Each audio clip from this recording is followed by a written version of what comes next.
কি দেখছো জয়া? একটা বাংলা ছবি। বাবা, কি করে দেখো বাংলা ছবি? শুধু প্যান প্যানানি আর ঘ্যান ঘ্যানানি।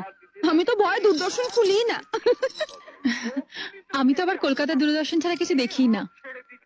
তোমার বাপের বাড়িতে টিভি আছে?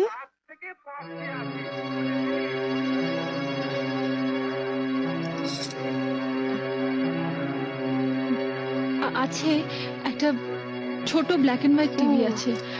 আসলে আমাদের কেবল কানেকশন নেই তো, তাই ওই কলকাতা দূরদর্শনের প্রোগ্রাম দেখতে দেখতে অভ্যস্ত হয়ে গেছি। এবার অভ্যেসটা বদলাও।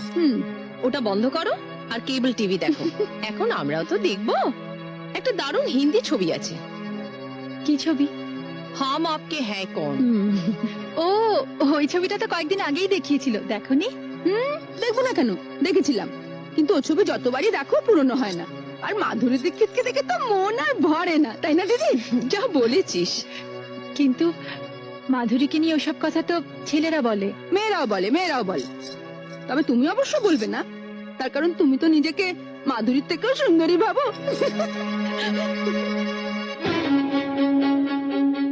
আমি ভাবি না মেজদি, তবে আমি জানি আমি কি। একেবারে পাতে দেওয়া যায় না এমন হতকুচ্ছি তো আমি নই, তাই না? নইলে এ পাড়ায় যাদের বাড়িতে পড়াতে আসতাম তাদের বাড়িতে মা আমাকে দেখেই সঙ্গে সঙ্গে তার ছোট ছেলের বউর জন্য পছন্দ করে ফেলতেন না। আর শুধু কি তাই, বলতে গেলে একেবারে বিনা পয়সায় এক কাপড়ে শাখা সিঁদুর পরিয়ে এবারই ছোট বউ করে নিয়ে এলেন। কলকাতা শহরে তো আর মেয়ের অভাব ছিল না। না, তা ছিল না, কিন্তু ছোট ঠাকুর বিয়ের বয়স হয়ে গেছিল। অত সামান্য রোজগেরে ছেলের জন্য কোনো অবস্থাপন্ন ঘরের ডানা কাটা পরি তো আর পাওয়া যাবে না, তাই তোমার সঙ্গে বিয়ে দিয়ে দিলেন। বর্দা মেজদার যখন বিয়ে হয়েছিল তখন তো ওনাদের রোজগার খুব ভালোই ছিল, তাই না? ওনারা কি ডানা কাটা পরি পেয়েছেন? আচ্ছা দিদি, কিছু মনে করো না। তোমাদের দেওরের যদি রোজগার ভালো হতো আর তার যদি বড়লোকের সুন্দরী মেয়ের সঙ্গে বিয়ে হতো, তাহলে তাহলে তোমাদের কি লাভ হতো বলো তো? আমাদের আবার কিসের লাভ?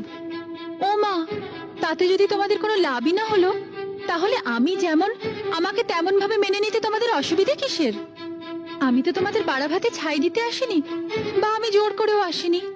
তাহলে আমাকে নিয়ে তোমাদের এত গায়ের জ্বালা কেন? বরং আমার স্বামী যদি বেশি রোজগার করতো আর আমি বড় লোকের মেয়ে হতাম, তাহলে কিন্তু তোমাদের অনেক অসুবিধে হতো। অসুবিধে হতো? কিসের অসুবিধে? তাহলে এই মুহূর্তে